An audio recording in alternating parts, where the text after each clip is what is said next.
আজকে কি রান্না করব সেগুলো আপনাদের সাথে শেয়ার করব, এই জন্য এখানে সব কিছু একসাথে সাজিয়ে নিয়েছি।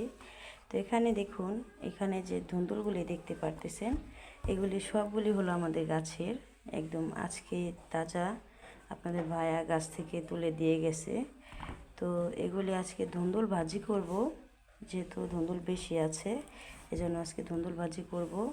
আর বেগুনটাও আমাদের গাছের, বেগুনটা রেখে দিব। আর এখানে মিষ্টি কুমড়া দিয়ে, এই যে দেখতে পাচ্ছেন বড় বড় চিংড়ি মাছ দিয়ে রান্না করব। তো মিষ্টি কুমড়া দিয়ে চিংড়ি মাছের রেসিপিটা আমি আগেও শেয়ার করেছি, তো আজকে আর এই রেসিপিটা শেয়ার করব না। আজকে শেয়ার করব ধুন্দুল ভাজি। আমি কিভাবে ধুন্দুল ভাজি করি সেই রেসিপিটা লং ভিডিওতে শেয়ার করব, যেহেতু শর্ট ভিডিওতে রেসিপি শেয়ার করা যায় না, এজন্য ভাবলাম লং ভিডিওতে দিয়ে দিব। প্লিজ আমার ভিডিওটি দেখে নেবেন। আর এদিকে দেখুন,